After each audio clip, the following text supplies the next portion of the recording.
Willy Brandt, German, Willy Brandt, born Herbert Ernst Karl Frahm, the 18th of December 1913 to the 8th of October 1992, was a German statesman who was leader of the Social Democratic Party of Germany (SPD) from 1964 to 1987 and served as Chancellor of the Federal Republic of Germany (West Germany) from 1969 to 1974. He was awarded the Nobel Peace Prize in 1971 for his efforts to strengthen cooperation in Western Europe through the EEC and to achieve reconciliation between West Germany and the countries of Eastern Europe. He was the first Social Democrat Chancellor since 1930. Fleeing to Norway and then Sweden during the Nazi regime and working as a left-wing journalist, he took the name Willy Brandt as a pseudonym to avoid detection by Nazi agents, and then formally adopted the name in 1948. Brandt was originally considered one of the leaders of the right wing of the SPD, and earned initial fame as governing mayor of West Berlin. He served as foreign minister and as vice-chancellor in Kurt Georg Kiesinger's cabinet, and became chancellor in 1969. As chancellor, he maintained West Germany's close alignment with the United States and focused on strengthening European integration in Western Europe, while launching the new policy of Ostpolitik aimed at improving relations with Eastern Europe. Brandt was controversial on both the right wing, for his Ostpolitik, and on the left wing, for his support of American policies, including the Vietnam War, and right-wing authoritarian regimes. The Brant Report became a recognized measure for describing the general North-South divide in world economics and politics between an affluent North and a poor South. Brandt was also known for his fierce anti-communist policies at the domestic level, culminating in the Radikalerlass anti-radical decree in 1972. Brandt resigned as chancellor in 1974, after Günther Guillaume, one of his closest aides, was exposed as an agent of the Stasi, the East German secret service. Early life and the Second World War. Willy Brandt was born Herbert Ernst Karl Frahm in the Free City of Lübeck, German Empire, on the 18th of December 1913. His mother was Martha Frahm, the 16th of March 1894 to the 3rd of August 1969, a single parent who worked as a cashier for a department store. His father was an accountant from Hamburg named John Heinrich Mahler (1887–1958), whom Brandt never met. As his mother worked 6 days a week, he was mainly brought up by his mother's stepfather, Ludwig Frahm (1875–1935), and his second wife, Dora. He joined the Socialist Youth in 1929 and the Social Democratic Party (SPD) in 1930. He left the SPD to join the more left-wing Socialist Workers' Party (SAP), which was allied to the POUM in Spain and the Independent Labour Party in Britain. After passing his Abitur in 1932 at Johanneum zu Lübeck, he became an apprentice at the shipbroker and ships agent F. H. Berteling. In 1933, using his connections with the port and its ships, he left Germany for Norway to escape Nazi persecution. It was at this time that he adopted the pseudonym Willy Brandt to avoid detection by Nazi agents. In 1934, he took part in the founding of the International Bureau of Revolutionary Youth Organizations, and was elected to its secretariat. Brandt was in Germany from September to December 1936, disguised as a Norwegian student named Gunnar Gosland. The real Gunnar Gosland was married to Gertrude Meyer from Lübeck in a marriage of convenience to protect her from deportation. Meyer had joined Brandt in Norway in July 1933. In 1937, during the Civil War, Brandt worked in Spain as a journalist. In 1938, the German government revoked his citizenship, so he applied for Norwegian citizenship. In 1940, he was arrested in Norway by occupying German forces, but was not identified as he wore a Norwegian uniform. On his release, he escaped to neutral Sweden. In August 1940, he became a Norwegian citizen, receiving his passport from the Norwegian legation in Stockholm, where he lived until the end of the war. Willy Brandt lectured in Sweden on 1 December 1940 at Bemersvik College about problems experienced by the Social Democrats in Nazi Germany and the occupied countries at the start of the Second World War. In exile in Norway and Sweden, Brandt learned Norwegian and Swedish. Brandt spoke Norwegian fluently, and retained a close relationship with Norway. In late 1946, Brandt returned to Berlin, working for the Norwegian government. In 1948, he joined the Social Democratic Party of Germany (SPD) and became a German citizen again, formally adopting the pseudonym Willy Brandt as his legal name. Politician. In 1950, Brandt, while a member of the federal parliament Bundestag, and the editor-in-chief of the Berliner Stadtblatt, received a secret payment of about 170,000 Deutsche Mark from the U.S. government. Whenever he was confronted with this, he always denied it. From 3 October 1957 to 1966, Willy Brandt served as governing mayor of Berlin, during a period of increasing tension in East-West relations that led to the construction of the Berlin Wall. In Brandt's first year as mayor of Berlin, he also served as the president of the Bundesrat in Bonn. Brandt was an outspoken critic of Soviet repression of the 1956 Hungarian uprising and of Nikita Khrushchev's 1958 proposal that Berlin receive the status of a «free city». He was supported by the influential publisher Axel Springer. As mayor of West Berlin, Brandt accomplished much in the way of urban development. New hotels, office blocks and flats were constructed, while both Schloss Charlottenburg and the Reichstag building were restored. Sections of the «Stadtring» Bundesautobahn 100 inner-city motorway were opened, while a major housing program was carried out, with roughly 20,000 new dwellings built each year during his time in office. At the start of 1961, U.S. President John F. Kennedy saw Brandt as the wave of the future in West Germany and was hoping he would replace Konrad Adenauer as Chancellor following elections later that year. Kennedy made this preference clear by inviting Brandt, the West German opposition leader, to an official meeting at the White House a month before meeting with Adenauer, the country's leader. The diplomatic snub strained relations between Kennedy and Adenauer further during an especially tense time for Berlin. However, following the building of the Berlin Wall in August 1961, Brandt was disappointed and angry with Kennedy. Speaking in Berlin 3 days later, Brandt criticized Kennedy, asserting, "Berlin expects more than words. It expects political action." He also wrote Kennedy a highly critical public letter in which he warned that the development was liable to arouse doubts about the ability of the three Allied powers to react and their determination, and he called the situation a state of accomplished extortion. Brandt became the chairman of the SPD in 1964, a post that he retained until 1987, longer than any other party chairman since the founding of the SPD by August Bebel.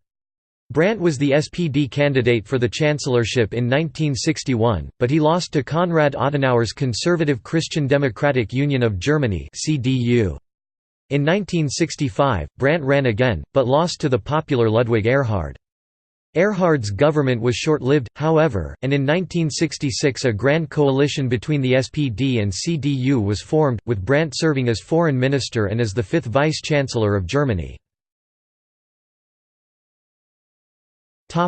Chancellor. At the 1969 elections, again with Brandt as the leading candidate, the SPD became stronger, and after 3 weeks of negotiations, the SPD formed a coalition government with the smaller Free Democratic Party of Germany (FDP). Brandt was elected Chancellor of the Federal Republic of Germany. Foreign policy. As Chancellor, Brandt developed his Neue Ostpolitik, New Eastern policy. Brandt was active in creating a degree of rapprochement with East Germany, and also in improving relations with the Soviet Union, Poland, Czechoslovakia, and other Eastern Bloc communist countries. A seminal moment came in December 1970 with the famous Warschauer Kniefall, in which Brandt, apparently spontaneously, knelt down at the monument to victims of the Warsaw Ghetto Uprising. The uprising occurred during the German military occupation of Poland, and the monument is to those killed by the German troops who suppressed the uprising and deported remaining ghetto residents to the concentration camps for extermination. Time magazine in the U.S. named Brandt as its Man of the Year for 1970, stating, "Willy Brandt is in effect seeking to end World War II by bringing about a fresh relationship between East and West. He is trying to accept the real situation in Europe, which has lasted for 25 years, but he is also trying to bring about a new reality in his bold approach to the Soviet Union and the East Bloc." President Richard Nixon also was pushing détente on behalf of the United States. The policies of Nixon and Henry Kissinger, after some initial suspicion, amounted to co-opting Brandt's Ostpolitik. In 1971, Brandt received the Nobel Peace Prize for his work in improving relations with East Germany, Poland, and the Soviet Union. Brandt negotiated a peace treaty with Poland, and agreements on the boundaries between the two countries, signifying the official and long-delayed end of World War II. Brandt negotiated parallel treaties and agreements with Czechoslovakia. In West Germany, Brandt's Neue Ostpolitik was extremely controversial, dividing the populace into two camps. One camp embraced all of the conservative parties, and most notably those West German residents and their families who had been driven west die Heimatvertriebenen by Stalinist ethnic cleansing from historical Eastern Germany, especially the part that was given to Poland as a consequence of the end of the war, Western Czechoslovakia, the Sudetenland, and the rest of Eastern Europe, such as in Romania. These groups of displaced Germans and their descendants loudly voiced their opposition to Brandt's policy, calling it illegal and high treason. A different camp supported and encouraged Brandt's Neue Ostpolitik as aiming at Wandel durch Annäherung, change through rapprochement, encouraging change through a policy of engagement with the communist Eastern Bloc, rather than trying to isolate those countries diplomatically and commercially. Brandt's supporters claim that the policy did help to break down the Eastern Bloc's siege mentality, and also helped to increase its awareness of the contradictions in its brand of socialism, communism, which, together with other events, eventually led to the downfall of Eastern European communism. Domestic policies. Brandt's popularity. Brandt's predecessor as Chancellor, Kurt Georg Kiesinger, had been a member of the Nazi Party, and was a more old-fashioned conservative liberal intellectual. Brandt, having fought the Nazis and having faced down Communist Eastern Germany during several crises while he was the mayor of Berlin, became a controversial, but credible, figure in several different factions. As the Minister of Foreign Affairs in Kiesinger's Grand Coalition cabinet, Brandt helped to gain further international approval for Western Germany, and he laid the foundation stones for his future Neue Ostpolitik. There was a wide public opinion gap between Kiesinger and Brandt in the West German polls. Both men had come to their own terms with the new baby boomer lifestyles. Kiesinger considered them to be a shameful crowd of long-haired dropouts who needed a bath and someone to discipline them. On the other hand, Brandt needed a while to get into contact with, and to earn credibility among, the Außerparlamentarische Opposition, APO, the extra-parliamentary opposition. The students questioned West German society in general, seeking social, legal, and political reforms. Also, the unrest led to a renaissance of right-wing parties in some of the Bundesland's German states under the Bundesrepublik parliaments. Brandt, however, represented a figure of change, and he followed a course of social, legal, and political reforms.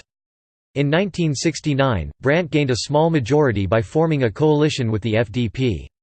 In his first speech before the Bundestag as the Chancellor, Brandt set forth his political course of reforms, ending the speech with his famous words, "Wir wollen mehr Demokratie wagen", literally, "Let's dare more democracy", or more figuratively, "We want to take a chance on more democracy." This speech made Brandt, as well as the Social Democratic Party, popular among most of the students and other young West German baby boomers who dreamed of a country that would be more open and more colorful than the frugal and still somewhat authoritarian Bundesrepublik that had been built after World War II. However, Brandt's Neue Ostpolitik lost him a large part of the German refugee voters from East Germany, who had been significantly pro-SPD in the post-war years. Chancellor of Domestic Reform. Although Brandt is perhaps best known for his achievements in foreign policy, his government oversaw the implementation of a broad range of social reforms, and was known as a «Kanzler der inneren Reformen», Chancellor of Domestic Reform. According to the historian David Childs, Brandt was anxious that his government should be a reforming administration, and a number of reforms were embarked upon. Within a few years, the education budget rose from 16 billion to 50 billion German marks, while 1 out of every 3 DM spent by the new government was devoted to welfare purposes. As noted by the journalist and historian Marion Donhoff, People were seized by a completely new feeling about life. A mania for large-scale reforms spread like wildfire, affecting schools, universities, the administration, family legislation. In the autumn of 1970, Jürgen Wisniewski of the SPD declared, "Every week more than 3 plans for reform come up for decision in cabinet and in the assembly." According to Helmut Schmidt, Willy Brandt's domestic reform program had accomplished more than any previous program for a comparable period. Levels of social expenditure were increased, with more funds allocated towards housing, transportation, schools, and communication, and substantial federal benefits were provided for farmers. Various measures were introduced to extend health care coverage, while federal aid to sports organizations was increased. A number of liberal social reforms were instituted whilst the welfare state was significantly expanded, with total public spending on social programs nearly doubling between 1969 and 1975, with health, housing, and social welfare legislation bringing about welcome improvements, and by the end of the Brant Chancellorship West Germany had one of the most advanced systems of welfare in the world. Substantial increases were made in social security benefits such as injury and sickness benefits, pensions, unemployment benefits, housing allowances, basic subsistence aid allowances, and family allowances and living allowances. In the government's first budget, sickness benefits were increased by 9.3%, pensions for war widows by 25%, pensions for the war wounded by 16%, and retirement pensions by 5%. Numerically, pensions went up by 6.4% 1970, 5.5% 1971, 9.5% 1972, 11.4% 1973, and 11.2% 1974.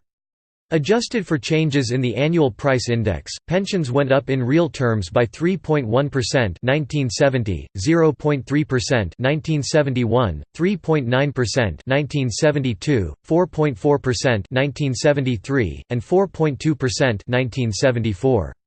Between 1972 and 1974, the purchasing power of pensioners went up by 19%. In 1970, war pensions were increased by 16%. War victims' pensions went up by 5.5% in January 1971, and by 6.3% in January 1972. By 1972, war pensions for orphans and parents had gone up by around 40%, and for widows by around 50%. Between 1970 and 1972, the Landabgaberrente land transfer pension went up by 55%. Between 1969 and 1974, the average real standard rate of income support rose in 1991 prices from around 300 German marks to around 400 German marks. Between 1970 and 1974, unemployment benefits rose from around €300 to around €400 per month, and unemployment assistance from just under €200 per month to just under €400 per month.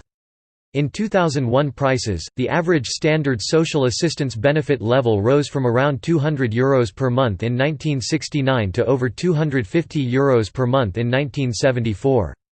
During most of Brandt's years as Chancellor, the majority of benefits increased as a percentage of average net earnings. In 1970, seagoing pilots became retrospectively insurable, and gained full Social Security as members of the Non-Manual Workers Insurance Institute. That same year, a special regulation came into force for district master chimney sweeps, making them fully insurable under the Craftsman's Insurance Scheme. An increase was made in tax-free allowances for children, which enabled 1 million families to claim an allowance for the second child, compared to 300,000 families previously.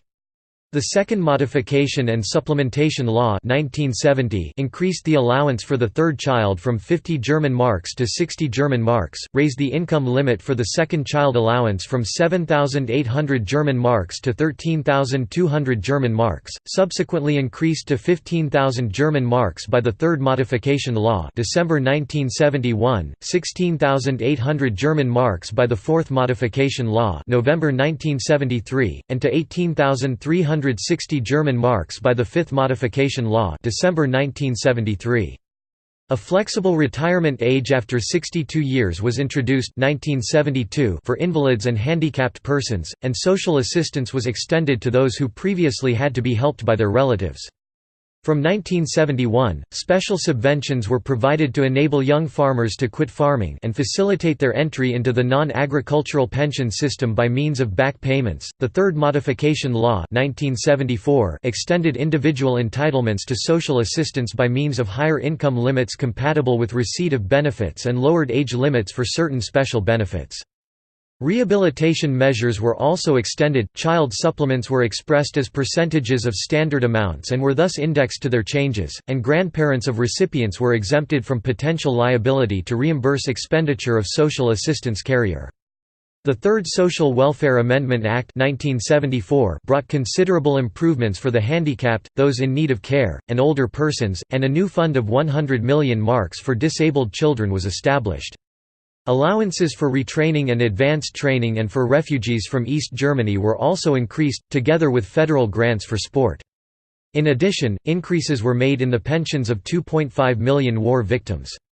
Following a sudden increase in the price of oil, a law was passed in December 1973 granting recipients of social assistance and housing allowances a single heating oil allowance, a procedure repeated in the winter of 1979 during the Schmidt administration.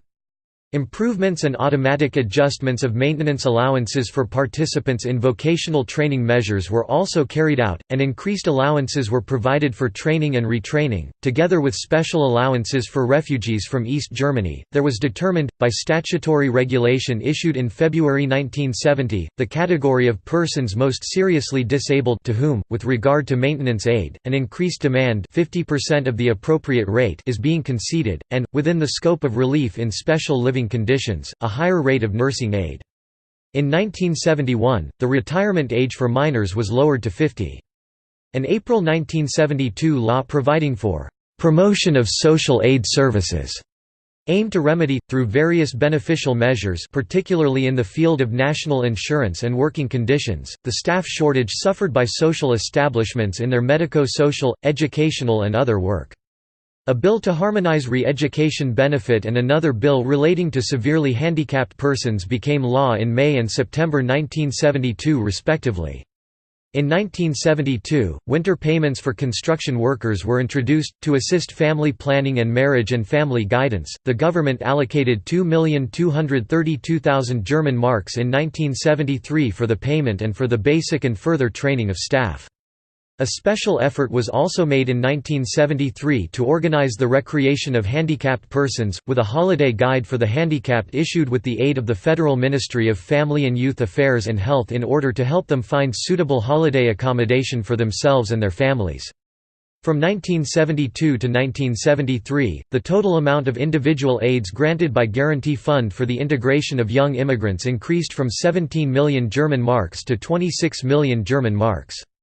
Under a law passed in April 1974, the protection hitherto granted to the victims of war or industrial accidents for the purpose of their occupational and social reintegration was extended to all handicapped persons, whatever the cause of their handicap, provided that their capacity to work had been reduced by at least 50%. A law on explosives was the subject of two application ordinances on the 17th of November 1970 and the 24th of August 1971, and a general regulatory provision, the 19th of May 1971, which covered respectively the application of the law to nationals of EC member states, the duty of employers to notify in time the inspection authorities of detonation plans, the interpretation of the purpose and field of application of the law, authorizations for transport of explosives, and control and recognition of training courses on work with explosives.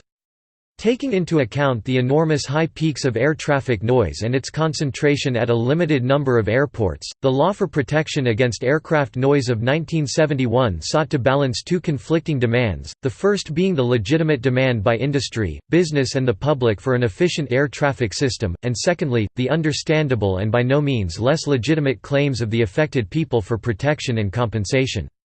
The legislation regulated the establishment of so-called Lärmschutzzonen, protection areas against aircraft noise, for all 11 international airports and for those 34 military airports used for jet aircraft, and the law also authorized the Federal Department of the Interior to decree protection areas for each of those mentioned airports with approval by the Bundesrat, the representation of the German federal states. In the field of health care, various measures were introduced to improve the quality and availability of health care provision. Free hospital care was introduced for 9 million recipients of social relief, while a contributory medical service for 23 million panel patients was introduced. Pensioners were exempted from paying a 2% health insurance contribution, while improvements in health insurance provision were carried out, as characterized by an expanded sickness insurance scheme, with the inclusion of preventative treatment. The income limit for compulsory sickness insurance was indexed to changes in the wage level 1970, and the right to medical cancer screening for 23.5 million people was introduced. In January 1971, the reduction of sickness allowance in case of hospitalization was discontinued. That same year, compulsory health insurance was extended to the self-employed. In 1970, the government included non-medical psychotherapists and psychoanalysts in the National Health Insurance Program. Pupils, students, and children in kindergartens were incorporated into the Accident Insurance Scheme, which benefited 11 million children. Free medical checkups were introduced that same year, while the Farmers' Sickness Insurance Law 1972 introduced compulsory sickness insurance for independent farmers, family workers in agriculture, and pensioners under the Farmers' Pension Scheme, medical benefits for all covered groups, and cash benefits for family workers under compulsory coverage for pension insurance. Participation in employers' health insurance was extended to 4 million employees. A development law of December 1970 made it possible for all employees voluntarily to become members of the statutory sickness insurance. The level of income for compulsory sickness insurance was indexed to 75% of the respective assessment level for pension insurance, while voluntarily insured employees were granted a claim to an allowance towards their sickness insurance from their employer. This law also introduced a new type of sickness insurance benefit, namely facilities for the early diagnosis of disease. Apart from the discretionary service of disease prevention which had existed since 1923, insured persons now had a right in certain circumstances to medical examinations aimed at the early diagnosis of disease. According to one study, this marked a change in the concept of sickness insurance, it now aimed at securing good health. The Hospital Financing Law 1972 secured the supply of hospitals and reduced the cost of hospital care. Defined the financing of hospital investment as a public responsibility, single states to issue plans for hospital development, and the federal government to bear the cost of hospital investment covered in the plans, rates for hospital care thus based on running costs alone, hospitals to ensure that public subsidies together with insurance fund payments for patients cover total costs. The Benefit Improvement Law 1973 made entitlement to hospital care legally binding entitlements already enjoyed in practice, abolished time limits for hospital care, introduced entitlement to household assistance under specific conditions, and also introduced entitlement to leave of absence from work and cash benefits in the event of a child's illness.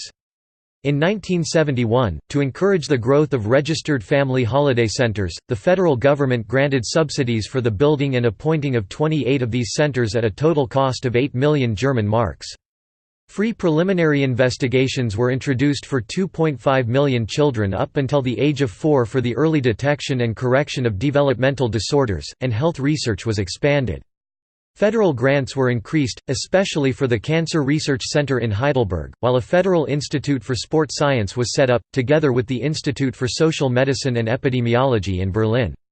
In addition, funding for new rehabilitation facilities was increased. The Pension Reform Law 1972 guaranteed all retirees a minimum pension regardless of their contributions and institutionalized the norm that the standard pension of average earners with 40 years of contributions should not fall below 50% of current gross earnings. The 1972 pension reforms improved eligibility conditions and benefits for nearly every subgroup of the West German population. The income replacement rate for employees who made full contributions was raised to 70% of average earnings. The reform also replaced 65 as the mandatory retirement age with a «retirement window» ranging between 63 and 65 for employees who had worked for at least 35 years. Employees who qualified as disabled and had worked for at least 35 years were extended a more generous retirement window, which ranged between the ages of 60 and 62. Women who had worked for at least 15 years, 10 of which had to be after the age 40, and the long-term unemployed were also granted the same retirement window as the disabled. In addition, there were no benefit reductions for employees who had decided to retire earlier than the age of 65. The legislation also changed the way in which pensions were calculated for low-income earners who had been covered for 25 or more years.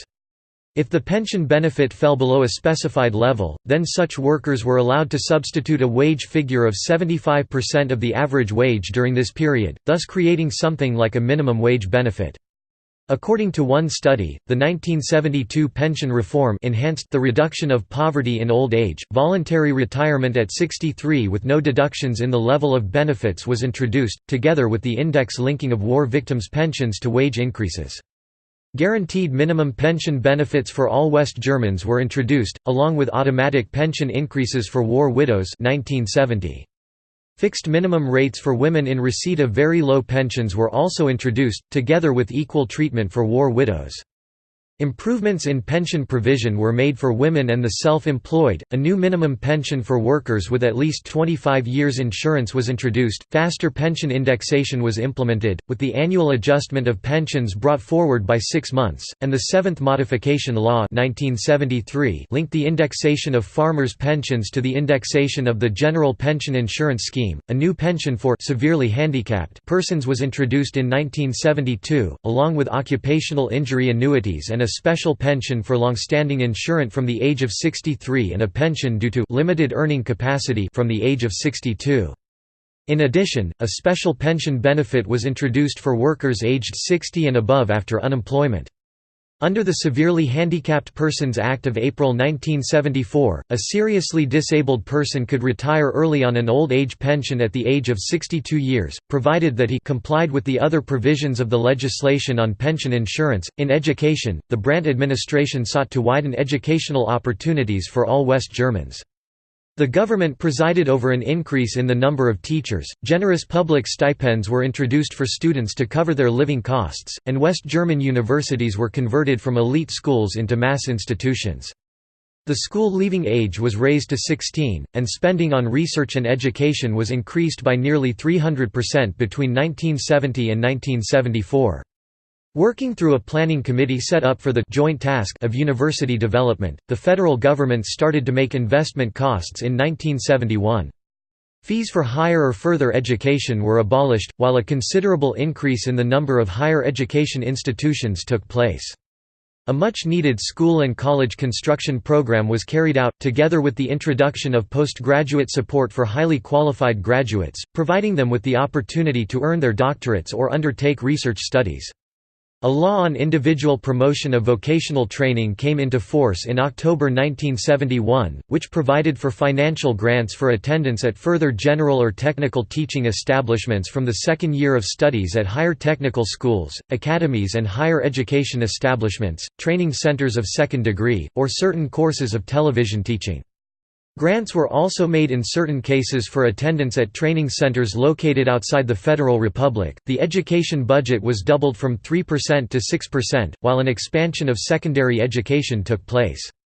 The number of university students went up from 100,000 to 650,000, 30,000 more places were created in the schools, and an additional 1,000 million marks was allocated for new school buildings. In addition, the provision of scholarships was expanded, with the 1970 program providing for, in the words of one observer, 5,000 new scholarships for graduates, and double that number were being awarded 3 years later. Grants were introduced for pupils from lower income groups to stay on at school, together with grants for those going into any kind of higher or further education. Increases were also made in educational allowances, as well as spending on science. In 1972, the government allocated 2.1 million German marks in grants to promote marriage and family education. Under the Approbationsordnung Medical Education Profession Act of 1970, the subject of psychosomatic medicine and psychotherapy at German universities became a compulsory subject for medical students, and that same year education of clinical and biomedical engineers was introduced. The Brant administration also introduced enabling legislation for the introduction of comprehensives, but left it to the Länder to introduce them at their discretion, while the more left-wing Länder rapidly began to do so. Other Länder found all sorts of pretexts for delaying the scheme. By the mid-80s, Berlin had 25 comprehensives while Bavaria only had 1, and in most Länder comprehensives were still viewed as merely experimental. In the field of housing, various measures were carried out to benefit householders, such as in improving the rights of tenants and increasing rental assistance. According to the Rent Subsidies Act of 1970, low-income tenants and owners of accommodations are supported with rents and burdens subsidies. The determination of the income of families taken into consideration for housing allowances was simplified, and increased levels of protection and support for low-income tenants and householders were introduced, which led to a drop in the number of eviction notices. By 1974, 3 times as much was paid out in rent subsidies as in 1969, and nearly 1.5 million households received rental assistance.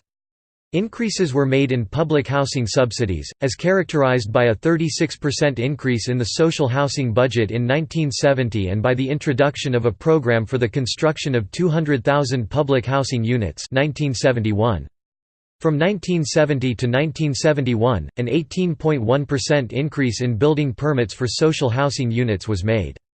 Other reforms aimed at improving tenants' rights included protection against conversion of rental housing into condominiums, the prohibition of the misappropriation of living space, new regulation of the apartment broker system, and a fee scale for engineers and architects.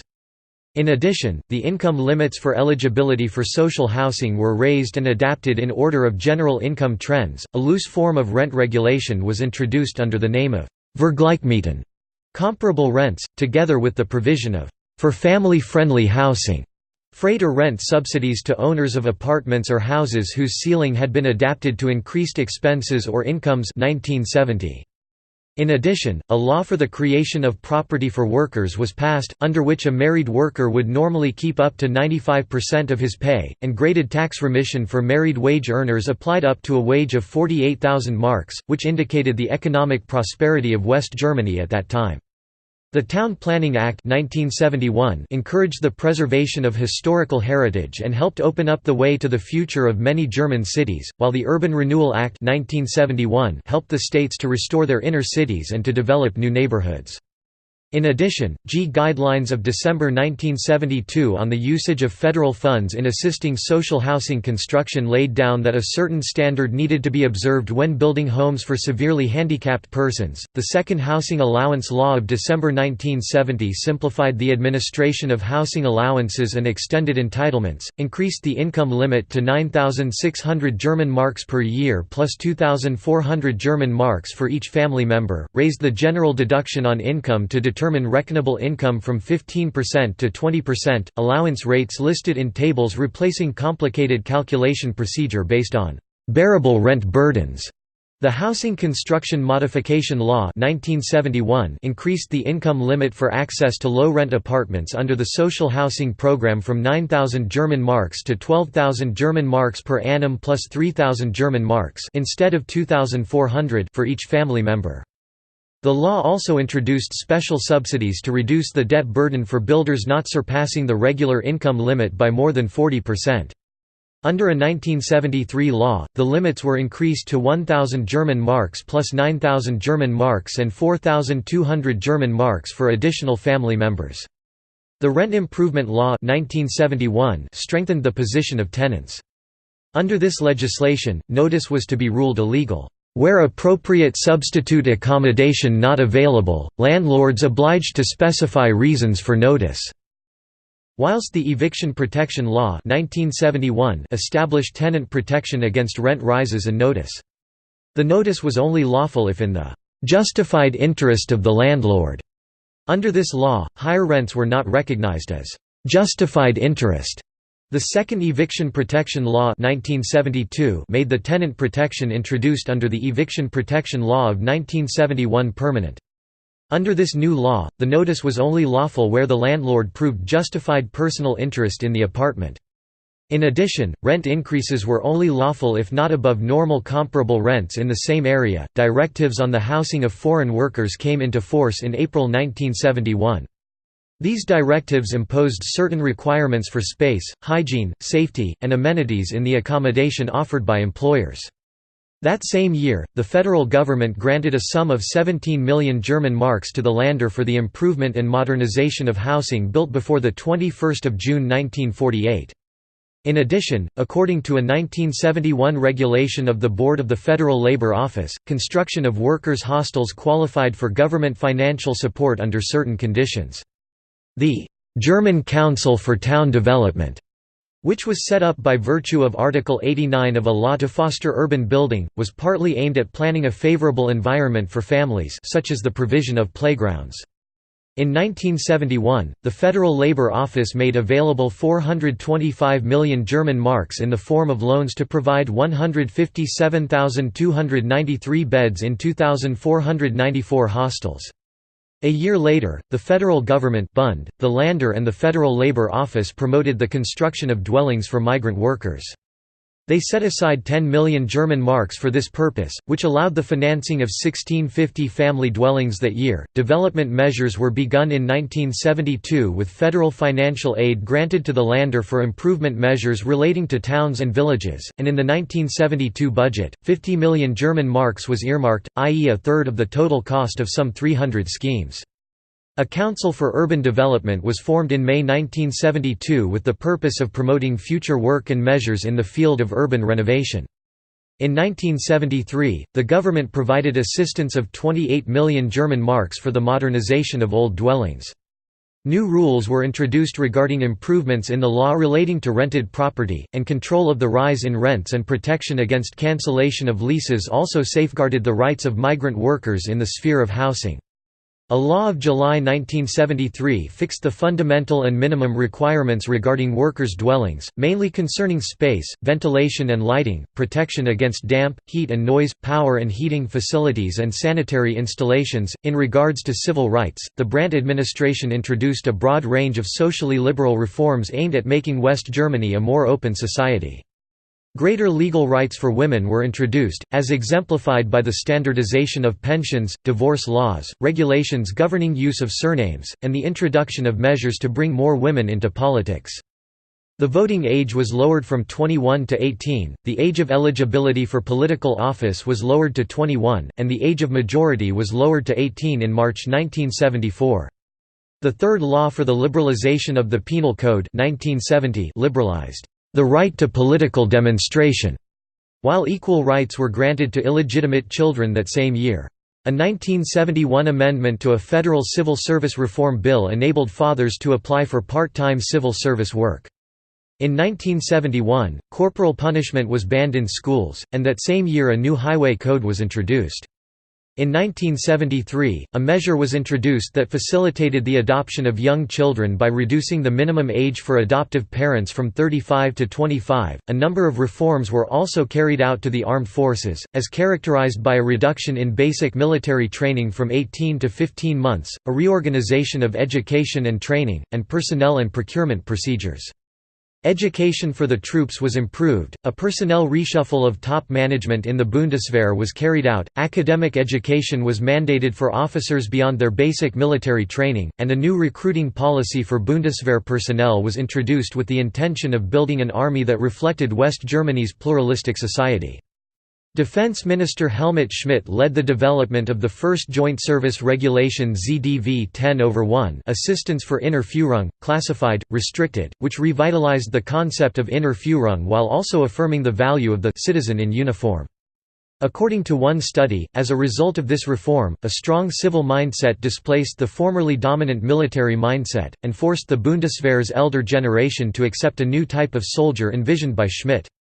In addition, the Federal Cost of Moving Act increased the relocation allowance with effect from 1 November 1973, with the basic allowances raised by 50 German marks and 100 German marks respectively, while extra allowances for families were raised to a uniform amount of 125 German marks. In 1970, the Armed Forces Vocational Schools and the Vocational Advancement Organization extended their services for the first time to conscripts, so far as military duty permitted. New enlistment bonuses were authorized and previous bonus schemes were improved, and new pay regulations were introduced that improved the financial situation of military personnel and civil servants.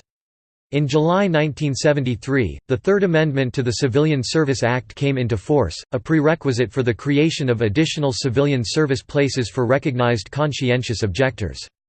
The amendment provided that men recognized as conscientious objectors while performing military service should immediately be transferred to a civilian service assignment. The maximum amount for servicemen enlisting for at least 12 years was increased from 6,000 German marks to 9,000 German marks, and from October 1971 onwards, long-term personnel were paid grants towards the cost of attending educational institutes of the second educational route, or participating in state-recognized general education courses provided by private correspondence schools and the television college. In 1972, 2 Bundeswehr universities were established, a reform which, according to one historian, fought against the closed nature of the military and guaranteed that officers would be better able to successfully interact with the civilian world. From April 1973, the general maintenance payments under the law amending the Maintenance Security Act and the Workplace Protection Act were increased, while increases were also made in the special allowance Christmas bonus for conscripts, together with the dismissal allowance. The expense allowance for troops on duty-related absence from place of employment was improved, together with travel subsidies and provisions for military service-damaged soldiers and their families. In addition, the position of non-commissioned officers was improved. A women's policy machinery at the national level was established in 1972, while amnesty was guaranteed in minor offenses connected with demonstrations. From 1970 onwards, parents as well as landlords were no longer legally prohibited to give or rent rooms or flats to unmarried couples or to allow them to stay overnight. In October 1972, the legal aid system was improved with the compensation paid to private lawyers for legal services to the poor increased. The Bausparkassen Act of 1972 placed all Bausparkassen from January 1974 onwards under the supervision of the Federal Banking Supervisory Office, and confined Bausparkassen to the contract-saving business and related activities. The Animal Protection Act, passed in 1972, introduced various safeguards for animals such as not permitting the causing of pain, injury, or suffering to an animal without justification, and limiting experiments to the minimum number of animals necessary. In 1971, rules were introduced making it possible for former guest workers to receive an unlimited residence permit after a 5-year stay. Legislation aimed at safeguarding consumers was also implemented under the Brant administration. The consumer's right of withdrawal in case of hire purchase was strengthened in March 1974, and fixed prices for branded products were abolished by law in January that same year, which meant that manufacturers' recommended prices were not binding for retailers. In addition, a progressive anti-cartel law was passed. A 1969 law on explosive materials was supplemented by 2 orders, the first made in November 1969 establishing a committee of experts for explosive materials, while the second order made the following month included details for the implementation of the law on explosive materials. An Act of December 1959 on the peaceful use of nuclear energy and protection against its dangers was amended by an Act of June 1970 that established a tax levied for the costs for permissions and surveillance measures. The Law on Compensation for Measures of Criminal Prosecution and Penalties, passed in March 1971, provided for standardized compensation in certain situations.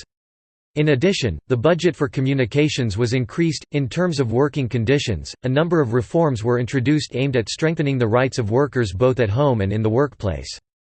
The Sickness Act of 1970 provided equal treatment of workers and employees in the event of incapacity for work, while maternity leave was increased. Legislation was introduced in 1970 which ensured continued payment of wages for workers disabled by illness. In 1970 all employees unit for work with the exception of women in receipt of maternity benefits and temporarily and inconsiderably employed persons were provided with an unconditional legal claim against their employer to continued payment of their gross wage for a period of 6 weeks, as also in the case of spa treatment approved by an insurance fund, the fund bearing the full cost thereof. Previously, payment of employer's supplement and sick pay were only made from the day on which the doctor certified unfitness for work. In 1972, an Act on Agency Work was passed which sought to prevent works agencies from providing job placement services and aimed to provide job minimum protection for employees in agency work. A law on the hiring out of manpower, passed in October 1972, contained provisions to stipulate prior authorization for the hiring out of manpower, to draw a distinction between the system governing workers hired out and the placing of workers, to regulate and improve the rights of hired out workers pertaining to working conditions and social insurance, and provide for more severe penalties and fines to be imposed on offenders. Improvements were also made in income and work conditions for home workers. Accident insurance was extended to non-working adults, and the Border Zone Assistance Act 1971 increased levels of assistance to the declining zonal peripheral area.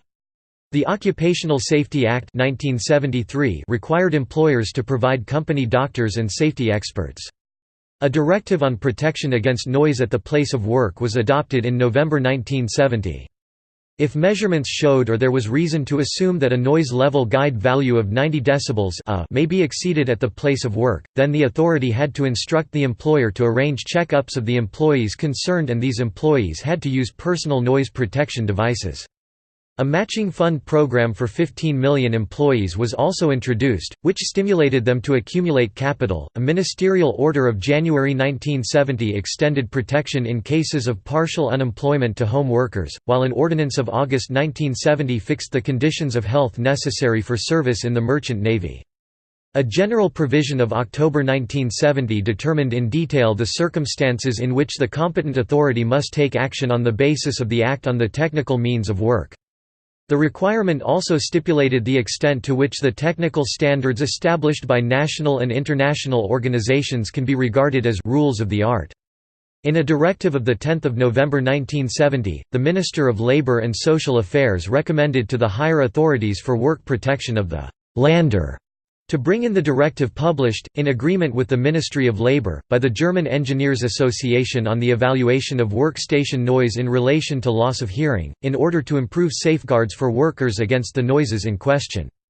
In September 1971, an ordinance was published concerning dangerous working materials, safeguarding persons using these materials against the dangers involved. In August 1971, a law came into force directed at reducing atmospheric pollution from lead compounds in four-stroke engine fuels. As a safeguard against radiation, a decree on the system of authorizations for medicaments treated with ionizing radiation or containing radioactive substances, in its version of 8 August 1967, was remodeled by a new decree of 10 May 1971 which added some radionuclides to the list of medicaments which doctors in private practice were authorized to use. By a decree of the Federal Minister for Labor and Social Order, the Federal Institute for Industrial Protection became the Federal Agency for Industrial Protection and Accident Research. Amongst its designated tasks included the promotion of industrial protection, accident prevention on the journey to and from work and accident prevention in the home and leisure activities, the encouragement of training and advanced training in the area of industrial protection, and to promote and coordinate accident research. A regulation was issued in 1972 which permitted for the first time the employment of women as drivers of trams, omnibuses and lorries, while further regulations laid down new provisions for lifts and work with compressed air. The Factory Constitution Law 1971 strengthened the rights of individual employees, "...to be informed and to be heard on matters concerning their place of work." The Works Council was provided with greater authority while trade unions were given the right of entry into the factory, provided they informed the employer of their intention to do so, while a law was passed to encourage wider share ownership by workers and other rank-and-file employees. The Industrial Relations Law 1972 and the Personnel Representation Act 1974 broadened the rights of employees in matters which immediately affected their places of work, while also improving the possibilities for codetermination on operations committees. Together with access of trade unions to companies, the Works Constitution Act of 1972 required in cases of collective dismissal at an establishment normally employing more than 20 employees that management and the Works Council must negotiate a social plan that stipulates compensation for workers who lose their jobs. In cases where the two parties could not agree on a social plan, the law provided for binding arbitration. In 1972, the rights of works councils to information from management were not only strengthened, but works councils were also provided with full codetermination rights on issues such as working time arrangements in the plant, the setting of piece rates, plant wage systems, the establishment of vacation times, work breaks, overtime, and short-time work. Legislation was passed which acknowledged for the first time the presence of trade unions in the workplace, expanded the means of action of the works councils, and improved their work basics as well as those of the youth councils. A law of January 1972 on the organization of labor in enterprises significantly extended the works council's right of cooperation and co-management in the matter of vocational training.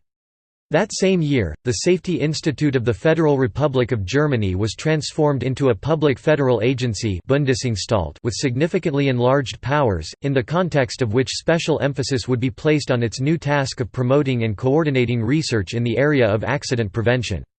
New provisions were introduced for the rehabilitation of severely disabled people, Schwerbehinderten, and accident victims.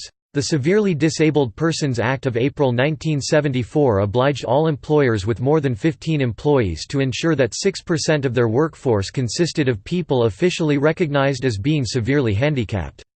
Employers who failed to do so were assessed 100 German marks per month for every job falling before the required quota. These compensatory payments were used to subsidize the adaptation of workplaces to the requirements of those who were severely handicapped.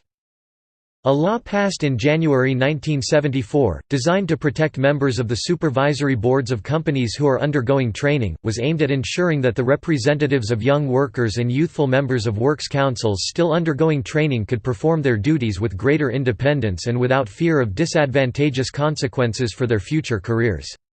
On request, workers' representatives on completion of their training courses had to have an employment relationship of unlimited duration.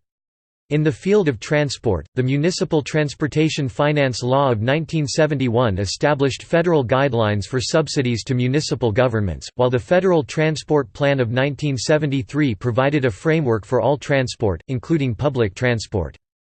In addition, the Severely Handicapped Persons Act of April 1974 extended the welfare and promotional obligations of the employer, and provided a right to extra holiday consisting of 6 working days. A federal environmental program was established in 1971, and in 1972 laws were passed to regulate garbage elimination and air pollution via emission.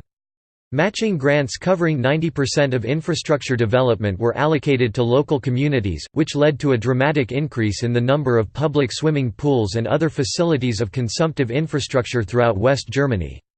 The federal crime-fighting apparatus was also modernized, while a Foreign Tax Act was passed which limited the possibility of tax evasion. In addition, efforts were made to improve the railways and motorways. In 1971, a law was passed setting the maximum lead content at 0.4 grams per liter of gasoline, and in 1972 DDT was banned. The Federal Emissions Control Law, passed in March 1974, provided protection from noxious gases, noise, and airborne particulate matter. Under the Brant administration, West Germany attained a lower rate of inflation than in other industrialized countries at that time, while a rise in the standard of living took place, helped by the floating and revaluation of the mark. This was characterized by the real incomes of employees increasing more sharply than incomes from entrepreneurial work, with the proportion of employees' incomes in the overall national income rising from 65% to 70% between 1969 and 1973, while the proportion of income from entrepreneurial work and property fell over that same period from just under 35% to 30%. In addition, the percentage of West Germans living in poverty based on various definitions fell between 1969 and 1973. According to one estimate, the percentage of West Germans living in poverty fell from 9.7% to 8.9% between 1969 and 1973, and from 20.2% to 14.0% according to another estimate. According to another estimate, the percentage of West Germans living in poverty during this period fell from 2.7% to 1.4%. 1972 crisis. Brandt's Ostpolitik led to a meltdown of the narrow majority Brandt's coalition enjoyed in the Bundestag. In October 1970, FDP deputies Erich Mende, Heinz Stark, and Siegfried Zoglmann crossed the floor to join the CDU. On 23 February 1972, SPD deputy Herbert Höpke, who was also leader of the Bund der Vertriebenen, joined the CDU in disagreement with Brandt's reconciliatory efforts towards the East. On 23 April 1972, Wilhelm Helms FDP left the coalition. The FDP politicians Knud von Kuhlmann-Stumm and Gerhard Kienbaum also declared that they would vote against Brandt, thus, Brandt had lost his majority. On 24 April 1972 a constructive vote of no confidence was proposed and it was voted on 3 days later. Had this motion passed, CDU leader Rainer Barzel would have replaced Brandt as Chancellor. On paper, the opposition now had 250 votes, just one over the 249 needed to oust Brandt. Even Brandt himself believed he was finished, and a number of unions went on strike in anticipation of Brandt's expected defeat on the floor of the Bundestag. To everyone's surprise, the motion failed. Barzel got only 247 votes out of 260 votes cast, too short of what he needed to become Chancellor. There were also 10 votes against the motion and 3 invalid ballots. Most SPD and FDP deputies abstained, which had the same effect as voting for Brandt. After German reunification, it emerged that the Stasi had bribed several CDU deputies to abstain from the confidence vote, since East Berlin saw a need for Brandt to stay in power. New elections. Though Brandt remained Chancellor, he had lost his majority. Subsequent initiatives in Parliament, most notably on the budget, failed. Because of this stalemate, the Bundestag was dissolved and new elections were called. During the 1972 campaign, many popular West German artists, intellectuals, writers, actors and professors supported Brandt and the SPD. Among them were Günter Grass, Walter Jens, and even the soccer player Paul Breitner. Brandt's Ostpolitik as well as his reformist domestic policies were popular with parts of the young generation and he led the SPD to its best ever federal election result in late 1972. The Willy Wall, Brandt's landslide win was the beginning of the end, and Brandt's role in government started to decline. Many of Brandt's reforms met with resistance from state governments dominated by CDU, CSU. The spirit of reformist optimism was cut short by the 1973 oil crisis and the major public services strike 1974, which gave Germany's trade unions, led by Heinz Kluncker, a big wage increase but reduced Brandt's financial leeway for further reforms. Brandt was said to be more a dreamer than a manager and was personally haunted by depression. To counter any notions about being sympathetic to communism or soft on left-wing extremists, Brandt implemented tough legislation that barred radicals from public service.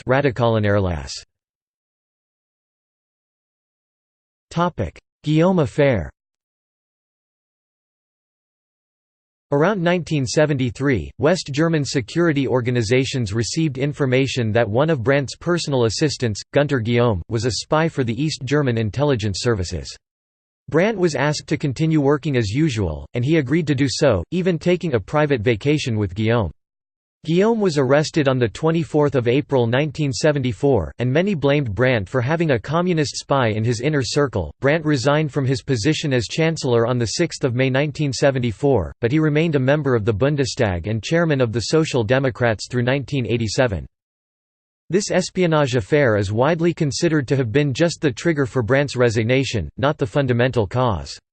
As Brandt himself later said, "I was exhausted, for reasons which had nothing to do with the affair, the Guillaume espionage scandal, going on at the time." Brandt was dogged by scandals about serial adultery, and reportedly also struggled with alcohol and depression. There was also the economic fallout on West Germany of the 1973 oil crisis, which may seem to have given enough stress to finish off Brandt as the Chancellor. Guillaume had been an espionage agent for East Germany, who was supervised by Markus Wolf, the head of the Main Directorate for Reconnaissance Hauptverwaltung Aufklärung or HVA, the Foreign Intelligence Service of the East German Ministry for State Security. Wolf stated after the reunification that the resignation of Brandt had never been intended, and that the planting and handling of Guillaume had been one of the largest mistakes of the East German secret services. Brandt was succeeded as the Chancellor of the Bundesrepublik by his fellow Social Democrat, Helmut Schmidt. For the rest of his life, Brandt remained suspicious that his fellow Social Democrat and longtime rival Herbert Wehner had been scheming for Brandt's downfall. However, there is scant evidence to corroborate this suspicion. Ex-Chancellor.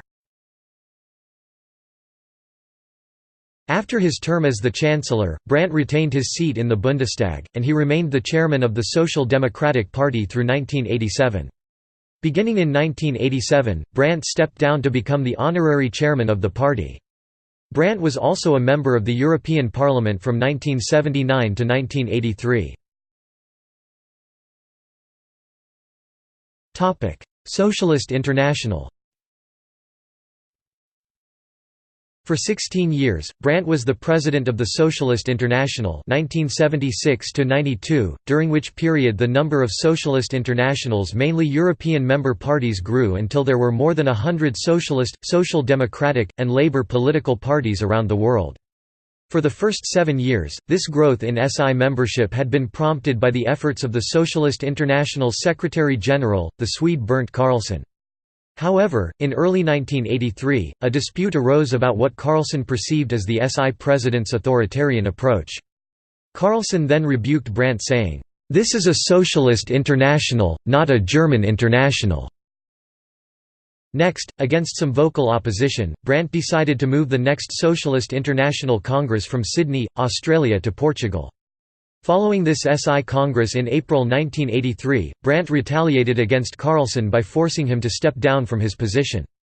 However, the Austrian Prime Minister, Bruno Kreisky, argued on behalf of Brandt, "It is a question of whether it is better to be pure or to have greater numbers." Carlsson was succeeded by the Finn Pentti Vaananen as Secretary-General of the Socialist International. During Willy Brandt's presidency, the SI developed activities and dialogue on a number of international issues. This concerned the East-West conflict and arms race, where the SI held high-level consultations with the leaderships of the United States and the Soviet Union.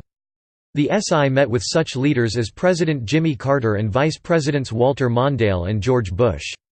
They also met with the Secretaries-General Leonid Brezhnev and Mikhail Gorbachev and with the Soviet President Andrei Gromyko. The SI also developed active contacts to promote dialogue concerning regional conflicts. Those included the Middle East, where they helped to build contacts between Israel and the PLO, and also in Southern Africa and Central America. Brant Report. In 1977, Brandt was appointed as the chairman of the Independent Commission for International Developmental Issues. This produced a report in 1980, which called for drastic changes in the global attitude towards development in the Third World. This became known as the Brant Report. Reunification. In October 1979, Brandt met with the East German dissident, Rudolf Barrow, who had written The Alternative. Barrow and his supporters were attacked by the East German state security organization Stasi, headed by Erich Mielke, for his writings, which had laid the theoretical foundation of a left-wing opposition to the ruling SED party and its dependent allies, and which promoted new and changed parties. All of this is now described as change from within. Brandt had asked for Barrow's release, and Brandt welcomed Barrow's theories, which advanced the debate within his own Social Democratic Party. In late 1989, Brandt became one of the first left-wing leaders in West Germany to publicly favor a quick reunification of Germany, instead of some sort of two-state federation or other kind of interim arrangement. Brandt's public statement, "Now grows together what belongs together," was widely quoted in those days. Hostages in Iraq. One of Brandt's last public appearances was in flying to Baghdad, Iraq, to free Western hostages held by Saddam Hussein, following the Iraqi invasion of Kuwait in 1990. Brandt secured the release of a large number of them, and on 9 November 1990, his airplane landed with 174 freed hostages on board at the Frankfurt airport. Death and memorials. Willy Brandt died of colon cancer at his home in Unkel, a town on the River Rhine, on 8 October 1992, at the age of 78. He was given a state funeral and was buried at the cemetery at Zehlendorf in Berlin. The Federal Chancellor Willy Brandt Foundation was established in 1994. It serves to honor the memory of Brandt's political accomplishments and his commitment to peace, freedom, and democracy. The foundation runs 2 permanent exhibitions, one in Berlin, and the other in Lübeck, where Brandt was born. Other works of the foundation include oversight of Brandt's papers, speeches and letters, the Berlin edition, historical research, as well as organizing lectures and international conferences. When the SPD moved its headquarters from Bonn back to Berlin in the mid-1990s, the new headquarters was named the Willy Brandt House. One of the buildings of the European Parliament in Brussels was named after him in 2008. On 6 December 2000, a memorial to Willy Brandt and Warschauer Kniefall was unveiled in Warsaw, Poland. German artist Johannes Heissig painted several portraits of Brandt, of which one was unveiled as part of an honoring event at German Historical Institute, Washington, D.C. on 18 March 2003. Spokesmen amongst others were former German Federal Minister Egon Bahr and former U.S. Secretary of State Henry Kissinger. In 2009, the Willy Brandt Memorial was opened up in Nuremberg at the Willy Brandt Square. It was created by the artist Joseph Tabachnik. In 2009, the University of Erfurt renamed its Graduate School of Public Administration as the Willy Brandt School of Public Policy. A private German-language secondary school in Warsaw, Poland, is also named after Brandt.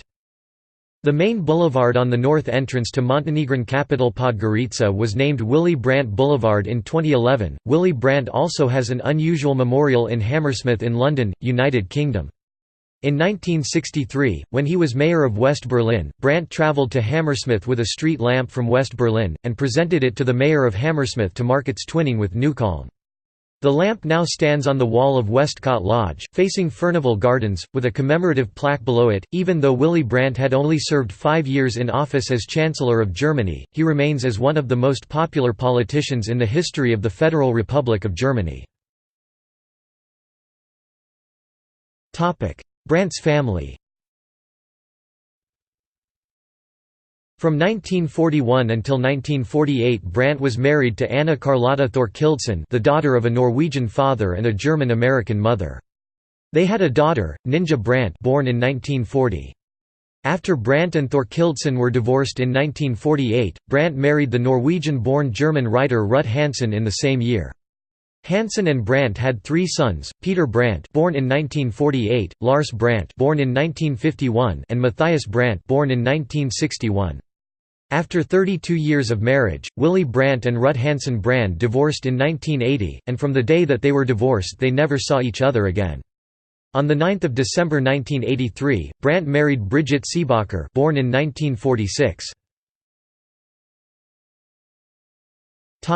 Honor. Foreign honor.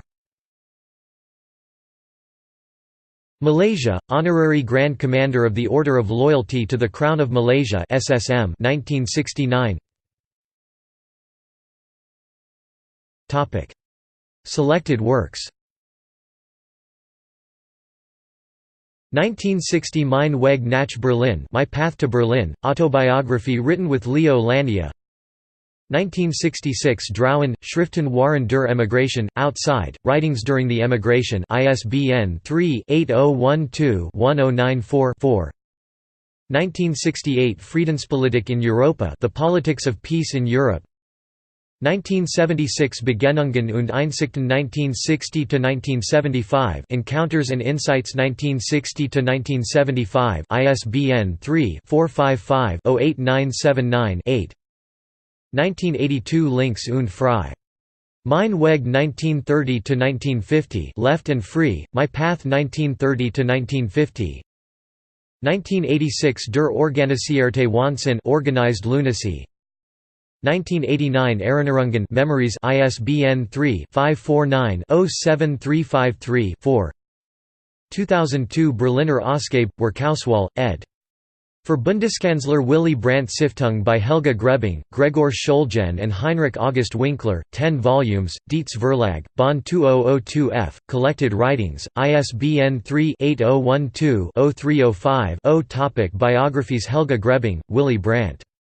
Der Andir Deutsche, ISBN 978-3-7705-4710-4. In German. Mandel, Ernest. November–December 1992.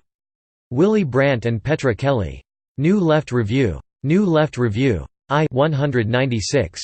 Barbara Marshall, Willy Brandt, A Political Biography ISBN 0-312-16438-6 Nestor D. Miola, Willy Brandt Raccontato da Klaus Lindenberg ISBN 88-7284-712-5 in Italian Hans Joachim Noack, Willy Brandt, Ein Leben, ein Jahrhundert ISBN 978-3-87134-645-3 in German. The following titles are in German: Egan Bar, Das muss du erzählen, Erinnerungen an Willy Brandt.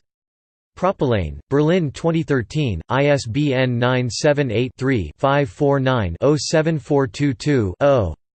Lars Brandt, Andenken. Karl Hanser Verlag, München 2006, ISBN 3-446-20710-4. Brigitte Seebacher Brandt, Willy Brandt. Piper Verlag, München 2013, ISBN 978-3-492-30430-6. Helga Grebing, Willy Brandt. Der and der Deutsche. Wilhelm Fink Verlag, Paderborn 2008, ISBN 978-3-7705-4710-4. Peter Horace, Außenpolitik und Öffentlichkeit. Massenmedien, Meinungsforschung und Arkanpolitik in den deutsch-amerikanischen Beziehungen von Erhard bis Brandt, Rehi, Studien zur internationalen Geschichte BD, 32, de Gruyter Oldenburg, München 2013. Gunter Hoffmann, Willy Brandt und Helmut Schmidt. Geschichte einer schwierigen Freundschaft. Verlag Ch. Beck, München 2012, ISBN 978-3-406-63977-7. Torsten Korner, Die Familie Willy Brandt. S. Fischer, Frankfurt am Main 2013, ISBN 978-3-10-040407-7. Gertrude Lenz, Gertrude Meyer 1914–2002. Ein politisches Leben im Schatten Willy Brandts. Verlag Ferdinand Schöning, Paderborn 2013, ISBN 978-3-506-77569-6. Einhard Lorenz, Willy Brandt. Deutscher, Europäer, Weltbürger. Kohlhammer Verlag, Stuttgart 2012, ISBN 978-3-17-021245-9. Peter Mersberger, Willy Brandt, 1913–1992. Visionar und Realist. DVA, Stuttgart 2002, ISBN 3-423-34097-5, also on 6 CDs 2004, ISBN 3-8291-1398-6. Judith Michel, Willy Brandt's Amerikabild und Politik 1933–1993. Bonn University Press im Verlag Vandenhoek and Ruprecht, Göttingen 2010. Horst Mahler, Maurice Weiss HRSG, Willy Brandt und Frankreich. Oldenburg Verlag, München 2005, ISBN 3-486-57649-6. Schriftenreihe der Vierteljahrschrift für Zeitgeschichte, Sondernummer.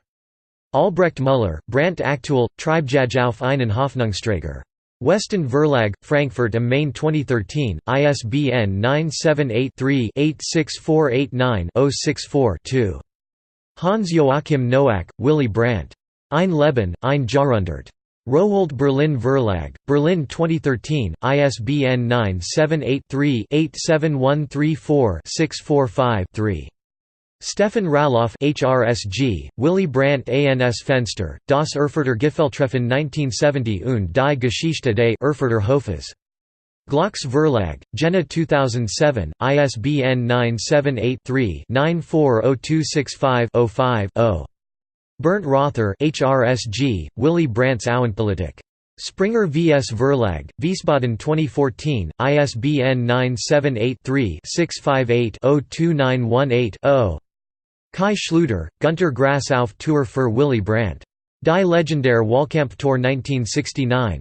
Ch. Links Verlag, Berlin 2011, ISBN 978-3-86153-647-5.